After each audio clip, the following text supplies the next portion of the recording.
Bwana Yesu asifiwe.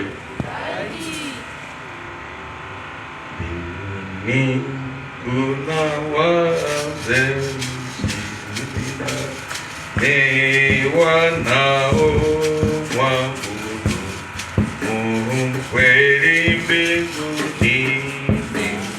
Mbinguni kuna wazee 24 wanaosema mbinguni kuna wazee 24 wanaomwabudu kweli. Mbinguni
pokea utukufu, kwa kuwa hakuna mtu mwingine ambao tunaweza kulinganishwa na wewe. Tangu mwanzo wa ibada takatifu hii tumeona mkono wako wa neema, mkono wako wa baraka, wa nguvu, wa uwezo ukiwa pamoja nasi. Ndiyo maana tunainua tena jina lako, tukiamini ya kwamba ndani ya neno kuna kile ambacho tena unatafuta kugawa pamoja nasi. Tukiwa kwa meza, kila mmoja ataweza kutoa yaliyo yake. Utuandae Bwana, andaa masikio yetu ili tuweze kusikiliza kile ambacho kinafaa ndani ya safari yetu ya kwenda mbinguni, ndani ya kukomaa kwetu kiroho. Bwana, utujinyilie kile ambacho umetuandalia ndani ya mchana wa leo, tukiamini ya kwamba Roho Mtakatifu sasa ataendelea kutembea. Nguvu za imani ambazo tunazo Bwana zitaendelea kushika kile ambacho umetuandalia.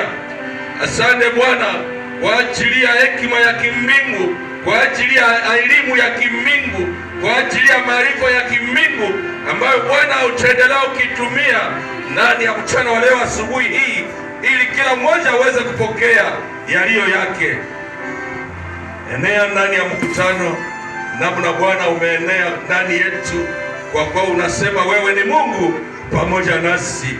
Neno hili liweze kupata nafasi ndani ya mioyo yetu, akili yetu, hata ndani ya viungo vyetu, iweze kuleta suluhisho, tukikumbuka waliobaki nyumbani Bwana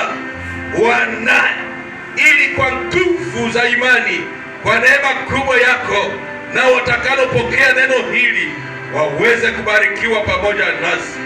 Asante Bwana Yesu, utuandae kwa ajili ya kupakua, kwa ajili ya kupokea, katika jina la Yesu Kristo, amina.